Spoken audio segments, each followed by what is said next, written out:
Olá amigos, esta semana estamos a ver o capítulo 24 e o capítulo 25 de Mateus. O verso áureo desta semana é muito elucidativo relativamente especialmente a um ou dois acontecimentos do tempo do fim.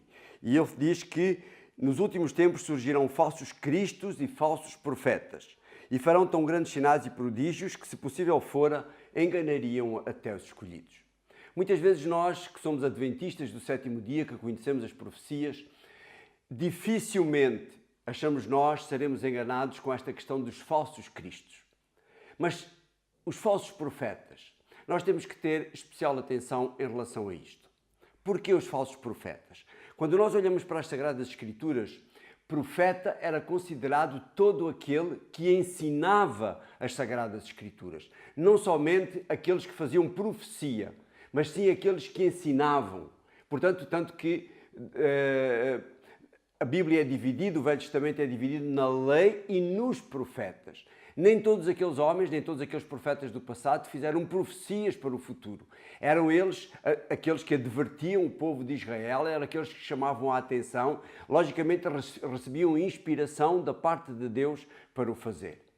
E quando nós olhamos para os tempos de hoje, nós temos que ter muita atenção, porque mesmo até dentro da nossa igreja, ou muitas vezes em determinadas mensagens que vemos, determinadas pessoas que fazem determinado tipo de pregações, determinado tipo de posts no Facebook, determinados blogs a que nós temos acesso, vídeos do YouTube, podem ser falsos profetas e que nos podem levar ao erro.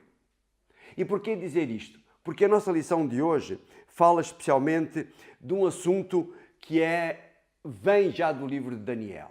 O livro de Daniel fala na abominação da desolação. E quando Daniel falava da abominação da desolação, Daniel estava a apontar para a destruição de Jerusalém. Ou seja, a abominação da desolação, ou seja, a abominação é alguma coisa que é extremamente contrário a Deus. É alguma coisa que ofende tremendamente a Deus.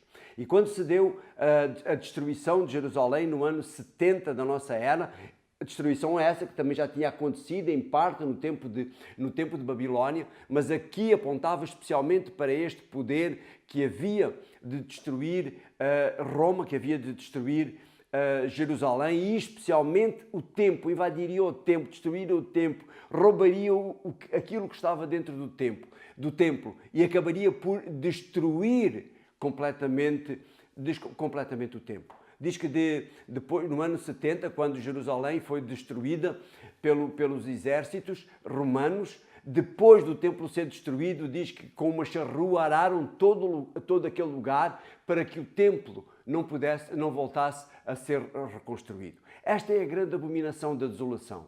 Mas nós, caminhando no tempo, nós vamos encontrar outra abominação, que é um poder que chama a si a autoridade para alterar a lei de Deus. Novamente Roma, mas não agora Roma imperial. Um outro tipo de poder, um misto de um poder religioso e político que está na cidade, que está implantado na própria cidade de Roma. Portanto, aqui temos esta segunda abominação da desolação. E porquê que eu falava nos falsos profetas e nos falsos ensinos?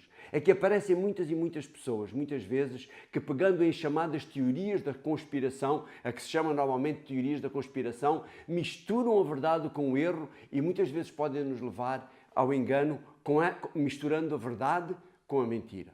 Temos que ser cuidadosos, temos que olhar para as Sagradas Escrituras, temos que nos preparar, temos que consolidar a nossa espiritualidade, firmar a nossa espiritualidade em Deus, nos seus ensinos e nos ensinos do Espírito de Profecia. E quanto menos nós formos atrás de determinados vídeos, ou de vídeos do YouTube, ou até mesmo do Facebook, melhor será. E aqueles que me estão a ver neste momento na a Escola Sabatina através do Facebook e através do YouTube, se calhar acham que contra mim próprio eu falo. Vocês julgarão. Um abraço e amanhã vamos continuar a estudar o capítulo 24 e o capítulo 25, entrando mais a fundo agora no capítulo 25.